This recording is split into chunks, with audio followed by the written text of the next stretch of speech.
Good morning mga kananay. Kanula. Okay, thank you. Ito tayo sa ukay-ukay. Ayan ah. Namili tayo ng pang model dress. Ayan. Kasi nga, guys. Vlog kayo, ma'am? Oo. Digital creator. Kaya po. May YouTube din ako. And guys, kasi hindi ko may vlog yung aking apo dahil inaisolate namin nandun sa Batasan dahil nga sa nagkasakit, diba?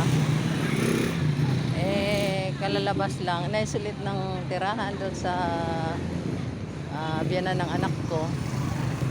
Tapos doon muna siya for the meantime. Ibubukod muna siya sa mga ate niya. Tapos pagka lumakas na siya, 2 months na kasi siya sa 15.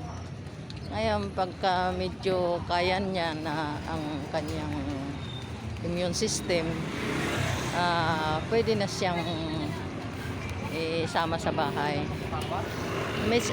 Na-miss ko na nga rin siya talaga. Punta tayo ng palengke ngayon. Ito mainit na, tinanghali ako. Ito, for the meantime, ang lola muna mag-vlog. Makikita nyo sa aking mga video, ang lola niya muna. No? Soon siguro makikita nyo ang aking apo na malaki na siya. Kaya guys, keep on watching my video, subscribe, please subscribe to my channel. Ang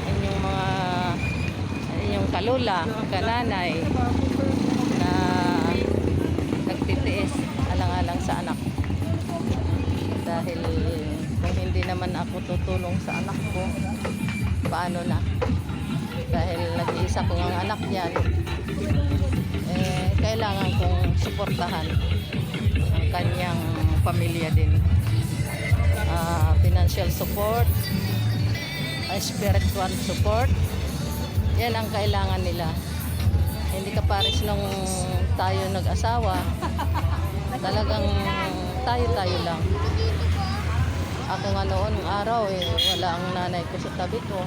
Talagang kami lang mag-asawa. Nairaos namin ang aming pagsasama ng matiwasay. At nakaraos naman kami sa aming pang-araw-araw na buhay. So guys, hanggang dito na lang. Salamat. Please subscribe to my channel.